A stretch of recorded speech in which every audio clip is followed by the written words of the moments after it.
on the way. Boogeyman band coming round the bend. Is boogeyman band.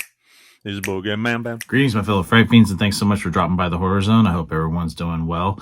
Today's video is going to be talking about the third film in the Conjuring franchise, and it is called The Conjuring, The Devil Made Me Do It. And this is the first film in the Conjuring franchise since the second film, which came out in 2016.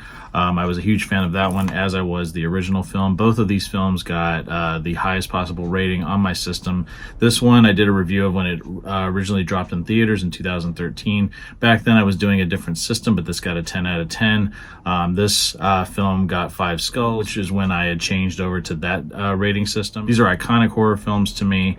I loved both of them. I was really anxious to see what this third chapter following Ed and Lorraine Warren was going to be like. So The Conjuring 3, The Devil Made Me Do It deals with the Warrens investigating a murder that may have been linked to a demonic possession.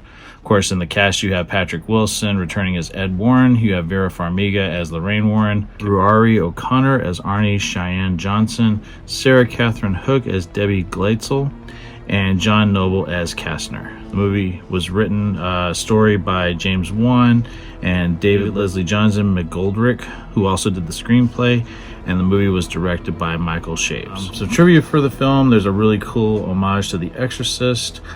This story is diverting from what we've come to know from the Conjuring films. This one gets out of the haunted house setup, which was primarily the focal points of the first 2 films.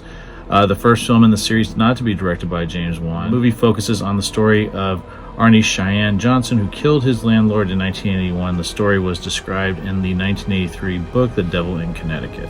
So, of course, pros for the film, you can't go wrong with Vera Farmiga and Patrick Wilson as Lorraine and Ed Warren. They are just fantastic in their roles. They bring so much heart and passion to these performances. I just absolutely love both actors. I've always been fans of them. Also, John Noble as Kastner was fantastic in the film.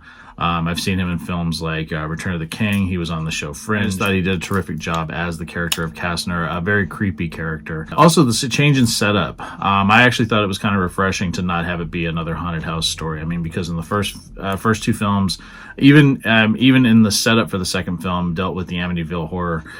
It's always been about haunted houses, and I thought it was kind of cool that this one was a little bit different narrative, different locations as well, really moody, and really set up the tensions and scares really well. I also thought Michael Shaves was a terrific successor to James Wan, and just like the Insidious films, I think it's kind of nice that he passes the torch to an up-and-coming director, and I think Michael did a great job of following in suit of the amazing path that James Wan has set with the first 2 films. I only had a few cons with this film. Just to be upfront, even though I like the film a lot, it's not as good as the first 2 films, and it has nothing to do with the talent behind it. It just, for some reason, it just didn't, number one, it didn't scare me as much as the first 2 films. Again, I watched this on HBO Max. I didn't watch this in theaters, so that could have had a lot to do with it. I kind of regretted watching it that way after I did, because the first 2 films were very big theater-going experiences. You play on the audience, and everybody was reacting to what was going on, and that was just really the hook, and it just really made those experiences so much more palpable, and the scares were so much more. I feel like the scares were just so much more intense in a dark theater. And I just didn't have the same feeling with this one, and maybe I would have if I had seen it in the theater. Also, I thought the adversary in this one just wasn't as memorable as the ones from the first 2 films. It just didn't scare me as much. It was different, and I like that.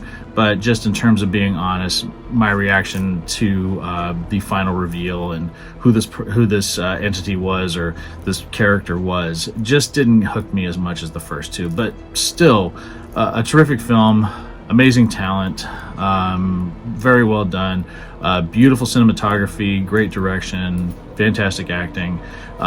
Just didn't hook me like the first 2, but still one I easily recommend. Everybody should check it out. Go out and see it in theaters. I actually recommend doing that, even though I didn't do it. I think I would have had a better experience if I had done it that way. This is a movie that's meant to be seen in the theater.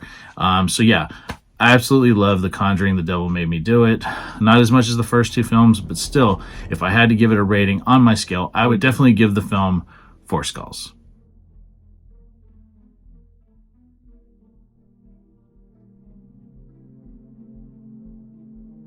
So So that is my review of The Conjuring, The Devil Made Me Do It.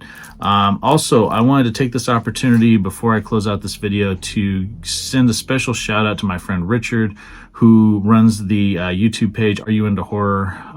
We are both Bay Area, California natives. He lives up in Sacramento. I'm down here and, closer to San Francisco.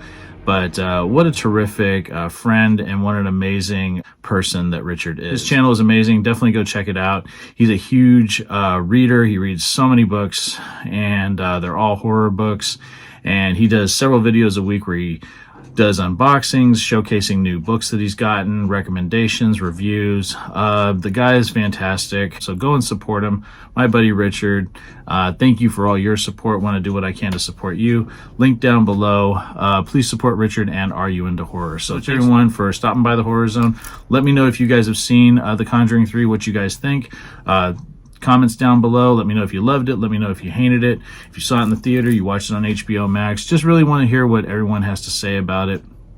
Like I said, not as great as the first two films for me, but still a great film, and one that I cannot wait to own and have a marathon. And I'm also planning on doing a Conjuring universe retrospective, ranking all of the films in the Conjuring universe. I think that would be a lot of fun, and I'll probably be doing that over the course of the summer. So again, thanks so much for dropping by. I hope everyone's doing well. I promise you there's some real cool stuff coming up real soon. So take it easy, stay scared as always.